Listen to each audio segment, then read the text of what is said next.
बिस्मिल्लाहिर्रहमानिर्रहीम। हम बात कर रहे हैं बाइनरी लॉजिस्टिक रिग्रेशन पे। और बाइनरी लॉजिस्टिक रिग्रेशन रन करने के बाद उसका जो आखिरी आउटपुट टेबल है जिसका नाम वेरिएबल्स इन इक्वेशन है, और जो कोएफिशिएंट्स नाम के टेबल से कंपेरेबल है जो कि मल्टीपल लीनियर रिग्रेशन में हमारे पास होता था, तो हम उसको देख रहे हैं कि उसमें जो इंटरप्रिटेशन है वो मल्टीपल लीनियर रिग्रेशन से किस तरीके से डिफरेंट तरीके से हो रही है। ठीक है। हमने अभी बात की कि बी की वैल्यूज़ अगर आपको क्लोजर दैन ज़ीरो मिल रही हैं तो इसका मतलब कि जो रेलेवेंट पर्सन एज है, इनकम है, अदर डाटा है, इनका इफ़ेक्ट जो है ऑन द डिपेंडेंट वेरिएबल ये ना होने के बराबर है। ठीक है। अच्छा, बी की वैल्यू ज़ीरो के करीब। इसके कंपेरेबल ये है कि ई एक्स पी बी की वैल्यू जो है वो वन के करीब आपको अगर नज़र आए, देखें 1.0, 0.99 ये भी वन है, 1.0 ये भी वन के करीब है। तो ये वन के करीब वैल्यूज़ ई एक्स पी बी की शो करती हैं कि उनके जो रेलेवेंट इंडिपेंडेंट वेरिएबल्स हैं, प्रेडिक्टर्स हैं, उनका इफ़ेक्ट ना होने के बराबर है या इनसिग्निफिकेंट इफ़ेक्ट है ऑन द डिपेंडेंट वेरिएबल्स। अच्छा, अब एक लाइन है, बड़ा आपने से वो गौर से प्लीज़ देख रहे हैं, ये वाली negative values of B indicate that increasing the value of this predictor, ठीक है, would decrease the odds for default. Okay, दोबारा देख लेते हैं। ये देखिए बी की नेगेटिव वैल्यूज़, बी की नेगेटिव वैल्यूज़, ठीक है। तो ये जो है ना, ये शो कर रही हैं, ये देखो बी की नेगेटिव वैल्यूज़ ये शो कर रही हैं कि ऑड्स फॉर डिफ़ॉल्ट जो है ना वो कम हो रहे हैं। वो क्या हो रहे हैं? कम हो रहे हैं। इनके लिए पर्टिकुलर लाइन कैसे बोलनी है? अच्छा, जो पॉजिटिव वैल्यूज़ बी की हैं वो ऑड्स फॉर डिफ़ॉल्ट को इंक्रीज़ कर रही हैं। ये देखिए यहाँ आपको आंसर वन से बड़े नज़र आएंगे। यहाँ नेगेटिव होना और वन से छोटे आंसर होना ये कंपेरेबल है। यहाँ पॉजिटिव आंसर्स होना और वन से बड़े आंसर ये एक्स पी बी में होना, दिस इज़ कंपेरेबल। आपको बताया कि जब बी ज़ीरो के करीब होगा, जैसे कि इन तीन केसेस में है, इसका मतलब उन वेरिएबल्स का इफेक्ट ना होने के बराबर है। और अगर यहाँ पे देखें, ये देखें ज़ीरो, ये देखें अगर नेगेटिव वैल्यूज़ बीटा की आ रही है, नेगेटिव वैल्यूज़ बीटा का मतलब होता है कि आपका ई एक्स पी भी वन से कम होगा। तो आपका ई एक्स पी भी अगर वन से कम है तो इसका मतलब इन वेरिएबल्स के बढ़ने से ये कम होता है। इन वेरिएबल्स के बढ़ने से डिपेंडेंट वेरिएबल जो है वो कमी का शिकार होता है, कम उसमें कमी आती है। ठीक है ना। और ये बी की पॉजिटिव वैल्यूज़, या आप कह लें कि ये एक्स बी की जो वन से बड़ी वैल्यूज़ हैं, ये इंडिकेट करती हैं कि इन वेरिएबल्स के बढ़ने से जो डिपेंडेंट वेरिएबल है वो भी बढ़ता है, वो भी बढ़ता है। अब डिपेंडेंट वेरिएबल क्या है और कैसे बढ़ता है, क्या बढ़ता है, तो इस चीज़ को अभी हम एक टेक्निकल जो लाइन है उसकी मदद से अभी डिफ़ाइन करते हैं। प्लीज़ नोट करें, ज़्यादा फॉर्मल वे में अब इसको बात को करने जा रहे हैं कि नेगेटिव वैल्यूज़ ऑफ बी। देखिए पहले हमने ज़ीरो वैल्यूज़ की बात कर ली है। ज़ीरो का मतलब है कि इफेक्ट नहीं है, लेकिन negative values of B indicate that increasing the value of the relevant predictor would decrease the odds for default of that person. तो बी की positive values odds for default के कम होने की इंडिकेटर है। तो दूसरा देखें, पॉजिटिव वैल्यूज़ ऑफ बी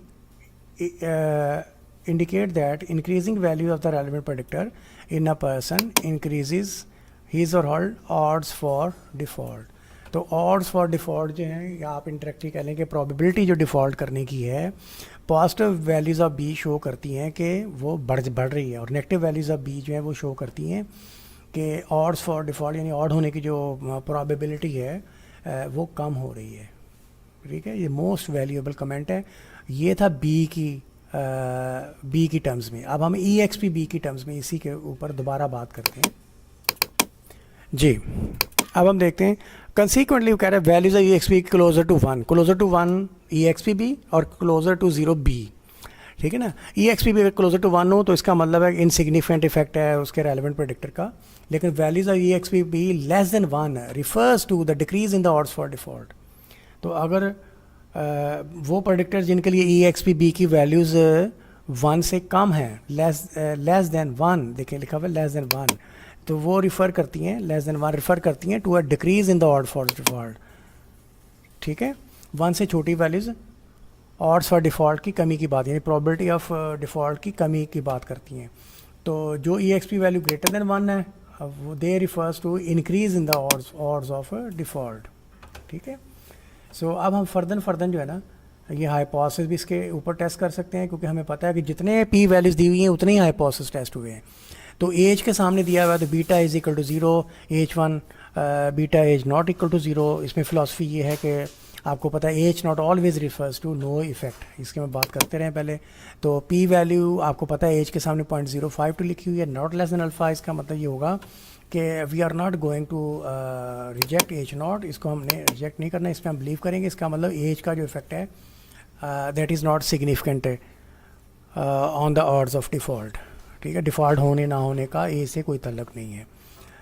फिर क्रेडिट कार्ड डेट में फॉर एग्ज़ाम्पल मैं इसको अभी कर रहा हूँ, बीटा क्रेडिट कार्ड डेट के सामने जो था हमें P वैल्यू 0.000 मिली थी। इसका मतलब ये हुआ कि क्रेडिट कार्ड इफेक्ट का जो इफ़ेक्ट है P वैल्यू को लेस देन अल्फ़ा है, इसलिए हम यहाँ पे H नॉट को रिजेक्ट करेंगे, इस H नॉट को रिजेक्ट कर देंगे, इस पे हम बिलीव करेंगे। इसका मतलब है कि जो इफ़ेक्ट है क्रेडिट कार्ड डेट का ऑड्स ऑफ डिफ़ॉल्ट के ऊपर वो सिग्निफिकेंट है, वो सिग्निफिकेंट है। अब सिग्निफिकेंट इफ़ेक्ट वो वाला भी है जो ऑड्स फॉर डिफ़ॉल्ट को बढ़ाएगा, और सिग्निफिकेंट वो वाला भी है जो ऑड्स ऑफ डिफ़ॉल्ट को ज़्यादा करेगा, कम करेगा या ज़्यादा करेगा। दोनों के ऊपर हम टेबल के अंदर जाके भी बात दोबारा से कर लेते हैं। जी मैं इसको सम अप कर रहा हूँ। अब देखें ये नेगेटिव वैल्यूज़ ऑफ B हैं, तो नेगेटिव वैल्यूज़ के नेगेटिव होना का मतलब ये XPB लेस देन 1 होगा। तो ये जो दो वेरिएबल्स हैं इनका बढ़ना ऑड्स के चांसेस को, ऑड्स फॉर डिफ़ॉल्ट को कम करेगा।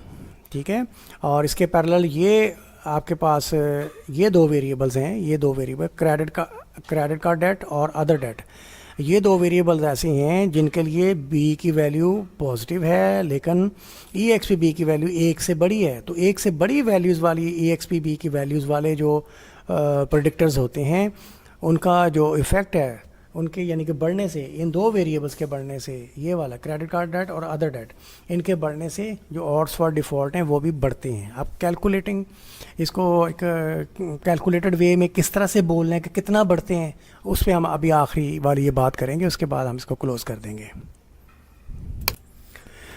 जी हम फाइनली हम इन टर्म्स ऑफ नंबर्स अब कमेंट करने जा रहे हैं। देखें एम्प्लॉय जो था ना, एम्प्लॉय, ये देखें एम्प्लॉय के सामने आपके पास EXPB 0.76 आ रहा था। तो इसका मतलब ये हुआ कि per unit increase in employ makes odds of default 0.767 times, 0.677 पे 3 टाइम्स, 3-4 टाइम्स रह जाता है, यानी 75%, 76.7% यानी चांसेस रह जाएगा 100% की निस्बत, यानी चांस कम हो जाएंगे 24% के करीब या 23.3% के करीब चांसेस उसके कम हो जाएंगे डिफ़ॉल्ट करने के। एड्रेस में देखें ये 0.901 है, तो इसमें जो उसके चांसेस है ना 100 की निस्बत 90% रह जाएंगे। तो इसको हम ऐसे बोलेंगे पर यूनिट इंक्रीज इन एड्रेस, ठीक है, makes odds for default 0.901 times. तो 0.9 टाइम्स का मतलब होता है 1 से छोटे नंबर है ना ये दोनों, तो इतने टाइम्स होने का मतलब ये कि वो कम हो रहे हैं एक्चुअली। जैसे 0.5 टाइम्स का मतलब कि आधे रह जाएंगे, ठीक है ना। तो 0.7 ये देखें तकरीबन 3/4 रह जाएंगे, तकरीबन 90% रह जाएंगे, ठीक है ना। अच्छा इसके बरक्स ये था, आप देखें डेट इनकम में आपके पास ये 1 से बड़ी वैल्यूज़ आ रही थी, तो इसका मतलब यह है कि वो 1 से बड़ा अगर मल्टीप्लाई टाइम्स हो जाए ना तो इसका मतलब सर 2 टाइम्स हो जाए, इसका मतलब डबल हो जाते हैं। तो देखें debt income ratio per unit increase in debt income ratio makes odds of default 1.067 times. तो 1 से बड़ा नंबर आ रहा है तो 1 पॉइंट टाइम्स, जैसे आपको 2 टाइम्स कहेंगे इसका मतलब डबल हो रहा है, 1.067 टाइम्स कहेंगे तो इसका मतलब इसका इंक्रीजिंग इफेक्ट है, यानी कि वो 100% की बजाय 106.7%, 107% के करीब हो जाएगा। आखिरी पढ़ते हैं पर, ये देखिए क्रेडिट कार्ड डेट के लिए आपके पास EXPB की वैल्यू 1.87 थी, तो हमने इसको कैसे अब एलेबरेट करना है, इंटरप्रेट करना है कि per unit increase in credit card debt makes odd for default 1.87 times, तकरीबन दुगना कर रहा है उसको, ठीक है ना, या 100% की बजाय 187.4% उसको कर रहे हैं। तो इंक्रीजिंग इफेक्ट है इसका। That's all, thank you very much, अल्लाह हाफिज़।